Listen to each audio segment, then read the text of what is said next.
Bismillahirrahmanirrahim. Assalamualaikum warahmatullahi wabarakatuh. Perkenalkan, nama saya Resauli Hasanah. Saya dari Prodi PGMI semester 2 akan mencoba mempresentasikan tentang perencanaan wirausaha.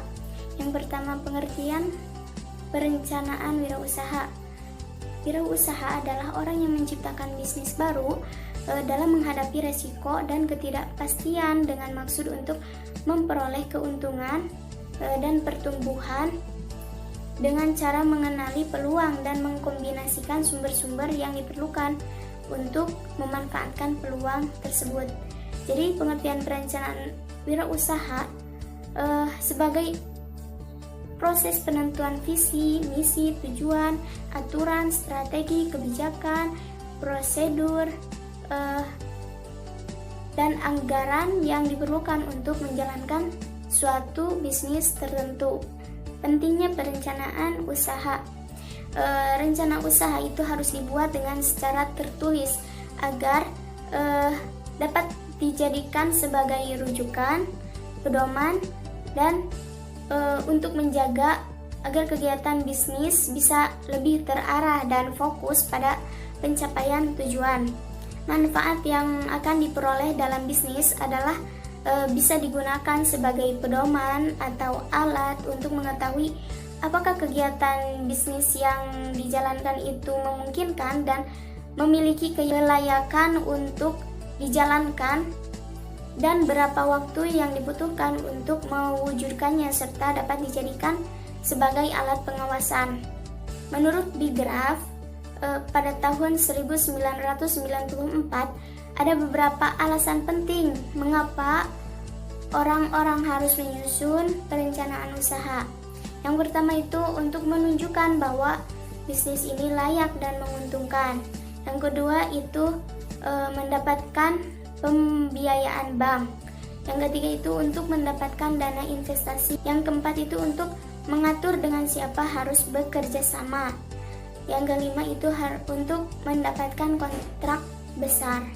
Yang keenam itu untuk menarik tenaga kerja inti, dan yang ketujuh untuk memotivasi dan fokus. Perencanaan usaha juga harus didasarkan pada kebutuhan masyarakat akan adanya barang dan jasa yang ditawarkan oleh perusahaan tersebut, sehingga perencanaan usaha harus berbasis pada permintaan pasar. Perencanaan usaha juga bisa dibuat dalam bentuk jangka pendek ataupun jangka panjang, sehingga dapat ditentukan langkah awal dan pentahapan program kegiatan yang akan dilakukan dan target yang hendak dicapai serta resiko, hambatan, tantangan yang akan dihadapi pada setiap tahapannya. Dan ini merupakan rencana perjalanan yang akan diikuti oleh wirausaha. Yang selanjutnya itu membuat rencana usaha. Dalam dunia bisnis dikenal beberapa strategi yang bisa diterapkan perusahaan. Yang pertama itu defender atau strategi bisnis yang diarahkan untuk meraih dan mempertahankan pasar pada segmen sempit dari seluruh pasar potensial yang ada. Yang kedua itu prospektor, strategi bisnis yang diarahkan secara agresif untuk meraih pasar seluas-luasnya melalui inovasi produk-produk baru. Yang ketiga itu analyzer, yaitu strategi bisnis yang dijalankan melalui imitasi, yaitu meniru apa yang dilakukan prospektor. Strategi bisnis seperti ini bertujuan meraih keuntungan dengan meminimalkan resiko. Yang keempat itu kepemimpinan dalam biaya, strategi bisnis yang diarahkan untuk meraih pasar seluas-luasnya melalui harga produk yang semurah-murahnya. Yang kelima itu diferensiasi, yaitu strategi bisnis yang diarahkan untuk meraih pasar seluas-luasnya melalui keunikan produk yang dihasilkan. Keunikan tersebut bisa dicirikan oleh kualitas yang tinggi, pelayanan yang prima, maupun rancangan produk yang inovatif. Yang keenam itu fokus. Jadi strategi bisnis yang diarahkan dalam segmen pasar yang sempit, yang dijalankan melalui fokus dalam kepemimpinan biaya atau fokus dalam diferensiasi. Di sini saya akan meneruskan, yaitu sifat dan manfaat perencanaan usaha. Suatu perencanaan usaha yang baik pada umumnya memiliki sifat sebagai berikut. 1. Fokus, artinya perencanaan usaha dibuat berdasarkan misi, visi tertentu dan tujuan yang jelas. 2. Rasional dan faktual, artinya perencanaan usaha dibuat berdasarkan pemikiran yang masuk akal. 3.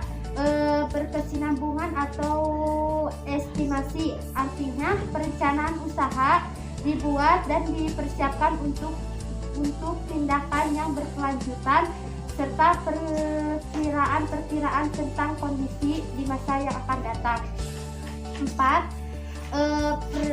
Prepasi dan fleksibel, artinya perencanaan usaha dibuat sebagai persiapan.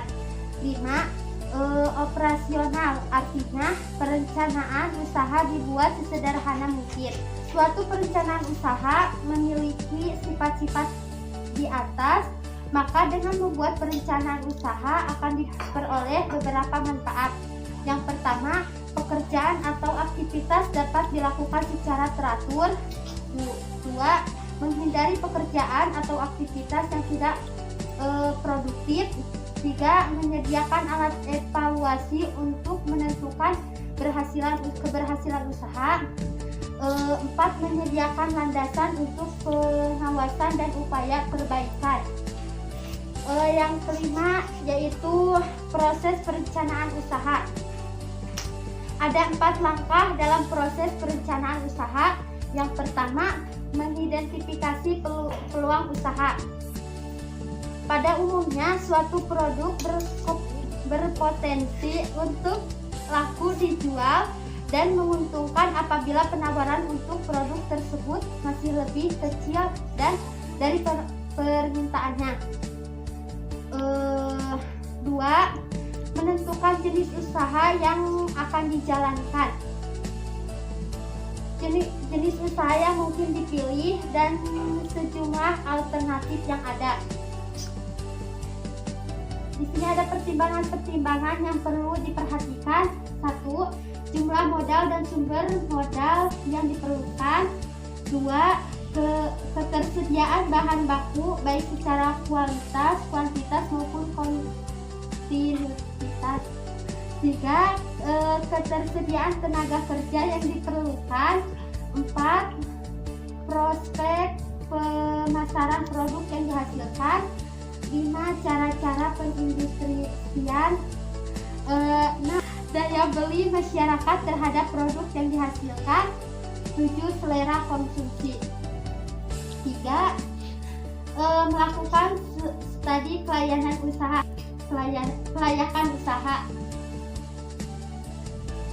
Studi kelayakan usaha atau SKU adalah cara yang ditempuh untuk menentukan layak tidaknya suatu gagasan usaha.